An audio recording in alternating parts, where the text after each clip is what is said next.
Hello everyone, आज मैं आपके लिए एक नया वीडियो लेकर आई हूँ जो कि हमारा टॉपिक है financial system reforms in India.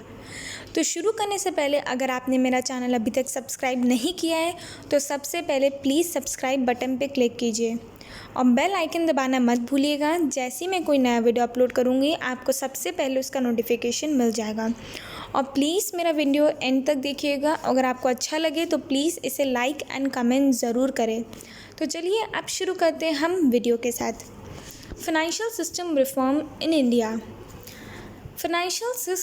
Financial sector reform have long been regarded as an important part of the agenda for policy reform in developing countries.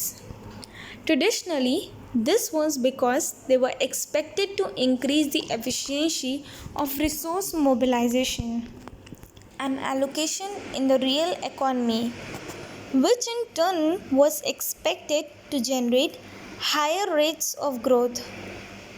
More recently, they are also seen to be critical for macroeconomic stability. Developing countries can expect increasing security scrutiny on this front by international financial institutions and rating agencies, and countries which fail to come up with the new standards are like to suffer through lower credit ratings and poorer investment perception. In this background, it is both relevant and timely to examine how far India's financial sector measures up to what is now expected. Objectives of reform: reorientation of the economy, macroeconomic stability, to develop a market oriented, competitive, well integrated, diversified, autonomous, transparent financial system, to increase the allocative efficiency of available savings and to promote accelerated growth of the real sector, to increase or bring about the effectiveness, accountability, profitability, viability, vibrancy, balanced growth, operational economy, and flexibility professionalism in the financial sector, to increase the rate of return on real investment, to build a financial infrastructure relating to supervision, audit, technology, and legal matters. Financial system in pre-reform period: closed, highly regulated by government, segmented, for example, MRTP Act, FDI limits, no integration with international market. Post-reform period: things that help in financial reforms: financial stability, financial efficiency, financial integration, liberalization, privatization, and globalization. Development of financial system in India. The government started creating new financial institutions to supply finance both for agricultural and industrial development, and it also progressively started nationalizing some important financial institutions so that the flows of finance might be in the right direction. Nationalization of financial institution: RBI in 1949, SBI in 1956, LIC in 1956. Starting of UTI, Unit Trust of India.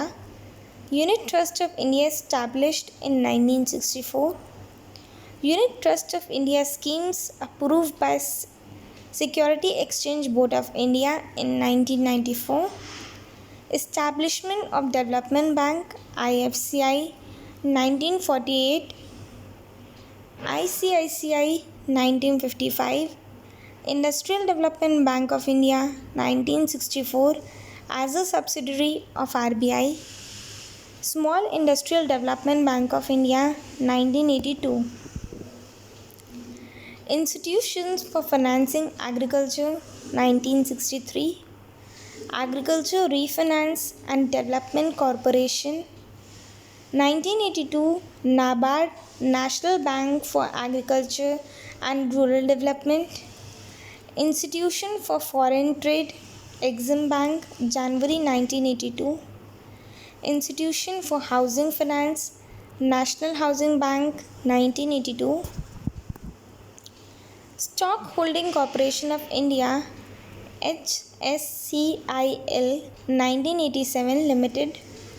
Mutual Fund Industry, Venture Capital Institution, Credit Rating Agency, CRISIL, ICRA, CARE. Multiplicity of financial instruments, financial system and economic development, mobilizing savings, promoting investments, encouraging investments in financial assets, creating credit, financing trade, agriculture and industry, encouraging entrepreneurial talent, providing financial service, developing backward areas. Thanks for watching my video till the end. Please like my channel, subscribe ज़रूर करें मेरे channel को. Please subscribe my channel and press the bell icon for further notifications.